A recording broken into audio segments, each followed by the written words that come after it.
ಮಹಾಶಿವರಾತ್ರಿಯ ಹಿನ್ನೆಲೆಯಲ್ಲಿ ಈಗಾಗಲೇ ಕೂಡ ಗವಿಗಂಗಾಧರೇಶ್ವರನ ದರ್ಶನ ಪಡೀಲಿಕ್ಕಾಗಿ ಈಗಾಗಲೇ ಭಕ್ತ ಸಾಗರವೇ ಕೂಡ ಹರಿದು ಬರ್ತಾ ಇರುವಂಥದ್ದು. ನಾನು ಕೂಡ ದೇವಾಲಯದ ಒಳಭಾಗದಲ್ಲಿದ್ದೀನಿ, ದೃಶ್ಯಗಳಲ್ಲಿ ತಮಗೆ ತೋರಿಸ್ತಾ ಇದ್ದೀನಿ. ಎಷ್ಟರ ಮಟ್ಟಿಗೆ ಅಂತೇಳಿ ಬೆಳಗ್ಗೆ 4 ಗಂಟೆಯಿಂದಲೇ ಈಗಾಗಲೇ ಗವಿಗಂಗಾಧರೇಶ್ವರನ ದರ್ಶನಕ್ಕೆ ಒಂದು ವ್ಯವಸ್ಥೆಯನ್ನು ಕೂಡ ಕಲ್ಪಿಸಿರುವಂಥದ್ದು. ಪರಮಾತ್ಮನ ದರ್ಶನವನ್ನು ಪಡಿಬೇಕು, ಈಗಾಗಲೇ ಕೂಡ ಉಪವಾಸವನ್ನು ಮಾಡುವಂಥವರಾಗಿರ್ಬೋದು ಮತ್ತು ಜಾಗರಣೆ ಇರುವಂಥವರು ಈಗಾಗಲೇ ಕೂಡ ದರ್ಶನಕ್ಕೆ ಆಗಮಿಸಿರುವಂಥದ್ದು. ನೀವು ಕೂಡ ದೃಶ್ಯದಲ್ಲಿ ನೋಡ್ತಾ ಇದ್ದೀರಾ, ಸಾವಿರಾರು ಸಂಖ್ಯೆಯಲ್ಲಿ ಈಗಾಗಲೇ ಕೂಡ ಭಕ್ತರು ಆಗಮಿಸಿರುವಂಥದ್ದು. ಇದು ಒಂದು ಕಡೆ ಆದರೆ, ಎರಡನೇದು ಗವಿಪುರಂನಲ್ಲಿರುವಂತಹ ಗವಿಗಂಗಾಧರೇಶ್ವರ ದೇವಾಲಯದಲ್ಲಿ ಈಗಾಗಲೇ ವಿವಿಧ ಬಣ್ಣ ಬಣ್ಣದ ಹೂವುಗಳಿಂದ ಒಂದು ಅಲಂಕಾರವನ್ನು ಕೂಡ ಈಗಾಗಲೇ ಮಾಡಿರುವಂಥದ್ದು. ಹೊರಭಾಗದಲ್ಲಿ ಬಣ್ಣ ಬಣ್ಣದ ಲೈಟಿಂಗ್ಸ್ಗಳ ಮೂಲಕವಾಗಿ ಶಿವರಾತ್ರಿ ಹಬ್ಬದ ಆಚರಣೆ ಮತ್ತು ಸಂಭ್ರಮ ಈಗಾಗಲೇ ಕಳೆ ಕಟ್ಟಿದೆ ಅಂತಲೇ ಹೇಳ್ಬೋದು. ಇದು ಒಂದು ಕಡೆ ಆದರೆ, ಎರಡನೇದು ಸಾಮಾನ್ಯವಾಗಿ ಶಿವರಾತ್ರಿ ಹಬ್ಬದ ಸಂದರ್ಭದಲ್ಲಿ ಉಪವಾಸವಿರುವಂತಹ ಜಾಗರಣೆ ಮಾಡುವಂತಹ ಭಕ್ತರೇನಿದ್ದಾರೆ ಅವರೆಲ್ಲರೂ ಕೂಡ ಬೆಳಗ್ಗಿನ ಜಾವವೇ ಎದ್ದು ಶಿವನ ಒಂದು ದರ್ಶನವನ್ನು ಪಡೆದು ಈ ವೇಳೆಯಲ್ಲಿ ಅಂದರೆ ಶಿವನ ಹತ್ರ ನಾನಿವತ್ತು ಸಂಪೂರ್ಣವಾಗಿ ಉಪವಾಸವಿರಬೇಕು, ನಾಳೆ ಬೆಳಗ್ಗೆವರೆಗೂ ಕೂಡ ಜಾಗರಣೆಯನ್ನು ಮಾಡಬೇಕು, ನಿನ್ನ ಶಕ್ತಿ ಬೇಕು, ನಿನ್ನ ಕೃಪೆ ಬೇಕು ಅಂತೇಳಿ ಭಕ್ತರು ಶಿವನ ಹತ್ರ ಒಂದು ಪ್ರಾರ್ಥನೆಯನ್ನು ಕೂಡ ಮಾಡಿಕೊಳ್ತಾರೆ. ಆ ನಿಟ್ಟಿನಲ್ಲಿ ಬೆಳಗ್ಗಿನಿಂದಲೇ ಈಗಾಗಲೇ ಸಾವಿರಾರು ಸಂಖ್ಯೆಯಲ್ಲಿ ಭಕ್ತರು ಕೂಡ ಆಗಮಿಸಿದ್ದಾರೆ.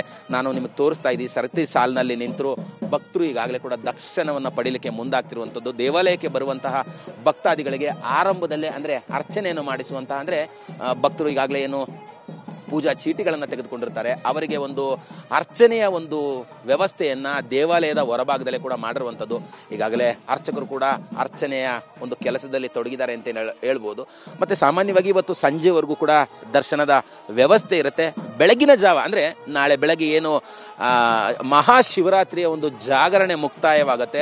ಮಹಾಶಿವರಾತ್ರಿಯ ಜಾಗರಣೆ ಮುಕ್ತಾಯವಾದಂಥ ಸಂದರ್ಭದಲ್ಲಿ ಮತ್ತೆ ನಾಳೆ ಬೆಳಗ್ಗೆ ಈ ಶಿವರಾತ್ರಿಯ ಸಂಭ್ರಮದಲ್ಲಿ, ಶಿವರಾತ್ರಿಯ ಜಾಗರಣೆ ಮತ್ತು ಉಪವಾಸದಲ್ಲಿ ಭಾಗಿಯಾದಂತಹ ಭಕ್ತರೇನಿದ್ದಾರೆ ಬೆಳಗ್ಗೆನೆ ಬಂದು ಶಿವನ ಹತ್ರ ಈ ವರ್ಷ ಶಿವರಾತ್ರಿಗೆ ನಾನು ಉಪವಾಸ ಮತ್ತು ಜಾಗರಣೆ ಮಾಡಬೇಕು ಅಂತೇಳಿ ನಿನ್ನ ಬೆಳಗ್ಗೆ ಬಂದು ಒಂದು ಸಂಕಲ್ಪವನ್ನು ಮಾಡಿಕೊಂಡಿದ್ದೆ, ಆ ಸಂಕಲ್ಪ ಈಡೇರಿದೆ ಅನ್ನುವಂಥ ಒಂದು ಆಶೀರ್ವಾದವನ್ನು ಪಡ್ಕೊಳ್ಳುವಂಥದ್ದು, ಶಿವನ ಕೃಪೆಗೆ ನಾನು ಪಾತ್ರನಾಗಿದ್ದೀನಿ ಅನ್ನುವಂಥ ಒಂದು ಅನುಭವ ಮತ್ತು ಭಾವನೆಯೊಂದಿಗೆ ಶಿವನ ಆಶೀರ್ವಾದವನ್ನು ಪಡೀಲಿಕ್ಕೆ ಈಗಾಗಲೇ ಮುಂದಾಗ್ತಾರೆ ಅಂತ ಹೇಳ್ಬೋದು. ಬೆಳಗ್ಗೆ 4 ಗಂಟೆಯಿಂದಲೇ ಗವಿಗಂಗಾಧರೇಶ್ವರನಿಗೆ ಬಿಲ್ವಾರ್ಚನೆ ಇರ್ಬೋದು, ಪಂಚಾಮೃತ ಅಭಿಷೇಕ ಇರ್ಬೋದು, ಹೀಗೆ ಬಗೆಯ ಅಭಿಷೇಕಗಳನ್ನು ಈಗಾಗಲೇ ಗವಿಗಂಗಾಧರೇಶ್ವರನಿಗೆ ಮಾಡ್ತಾ ಇರುವಂಥದ್ದು.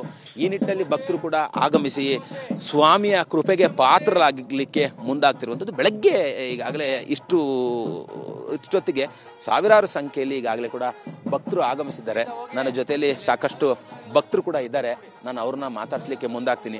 ಸರ್, ಇವತ್ತು ಮಹಾಶಿವರಾತ್ರಿ, ತಾವು ಕೂಡ ಗವಿಗಂಗಾಧರೇಶ್ವರ ದರ್ಶನವನ್ನು ಪಡೀಲಿಕ್ಕೆ ಬಂದಿದ್ದೀರಾ, ಏನು ಹೇಳ್ತೀರಾ ಸರ್? ಇವತ್ತು ಎಷ್ಟು ಶುಭ ದಿನ ಅಂದರೆ ಹೇಳಲಿಕ್ಕೆ ಆಗೋದಿಲ್ಲ, ಅಂಥ ಒಂದು ಪವಿತ್ರವಾದ ದಿನ. ಮತ್ತು ಶಿವ ಮತ್ತು ಪಾರ್ವತಿ ಸಂಗಮವಾಗುವಂತಹ ದಿನ. ಇವತ್ತು ಬೆಳಗ್ಗೆಯಿಂದ ರಾತ್ರಿಯೆಲ್ಲ ಶಿವ ಧ್ಯಾನ ಮಾಡ್ತಾ ನಾವು ಧ್ಯಾನವನ್ನು ಮಾಡ್ತಾ ಜೀವನವನ್ನು ಕಳೆದ್ರೆ ಪವಿತ್ರ ಅಂತ ನನ್ನ ಭಾವನೆ. ಸರ್, ಸಾಮಾನ್ಯವಾಗಿ ಗವಿಗಂಗಾಧರೇಶ್ವರನ ದರ್ಶನವನ್ನು ಪಡೆಯುವಂಥದ್ದು ಮಹಾಶಿವರಾತ್ರಿಯಲ್ಲಿ ವಿಶೇಷ ಅನ್ನುವಂಥ ಒಂದು ಮಾತುಗಳು ಕೂಡ ಇರುವಂಥದ್ದು. ಕುಟುಂಬ ಸಮೇತರಾಗಿ ಆಗಮಿಸಿದ್ದೀರಾ, ಏನು ಹೇಳ್ತೀರಾ ಸರ್? 35 ವರ್ಷದಿಂದ ನಾವು ಶಿವರಾತ್ರಿಗೆ ತಪ್ಪಿಸ್ಕೊಳ್ಳದೆ ಬರ್ತಾ ಇದ್ದೀವಿ. ನಾವು ಇಂತಹ ಪವಿತ್ರ ದಿನದಲ್ಲಿ ನಾವೆಲ್ಲ ಭಾಗವಹಿಸೋದು ಬಹಳ ಸಂತೋಷ ಅನಿಸುತ್ತೆ ಸರ್. ತಾವು ಕೂಡ ಕುಟುಂಬ ಸಮೇತರಾಗಿ ದೇವಾಲಯಕ್ಕೆ ಆಗಮಿಸಿದ್ದೀರಾ, ಈ ವರ್ಷದ ವಿಶೇಷತೆ ಏನು ಮತ್ತೆ ಏನು ಮೇಡಮ್? ಅದೇ ಸರ್, ಶಿವನ ದರ್ಶನ ಮಾಡಿದ್ರೆ ಎಲ್ಲರಿಗೂ ಒಳ್ಳೇದಾಗಲಿ, ಹಂಗಾಗಿ 35 ವರ್ಷದಿಂದ ತಪ್ಪದೆ ಪ್ರತಿ ಶಿವರಾತ್ರಿಯಲ್ಲಿ ಬೆಳಗ್ಗೆನೆ ದರ್ಶನಕ್ಕೆ ಬರ್ತೀವಿ. ಎಷ್ಟೊತ್ತಿಗೆ ಬಂದ್ರಿ ಮೇಡಮ್? ಬೆಳಗ್ಗೆ ಹೇಗಿದೆ ರಶ್? ಅಂದರೆ ಇವಿಷ್ಟು ಕೂಡ ಗವಿಗಂಗಾಧರೇಶ್ವರ ಸ್ವಾಮಿಯ ದರ್ಶನವನ್ನು ಪಡೀಲಿಕ್ಕೆ ಬಂದಂಥವ್ರು ಹೇಳ್ತಿರುವಂಥ ಮಾತು. ಕ್ಯಾಮರಾ ಪರ್ಸನ್ ವಾಲಿ ಜೊತೆ ಕಿರಣ್ ಸೂರ್ಯ, TV9 ಬೆಂಗಳೂರು.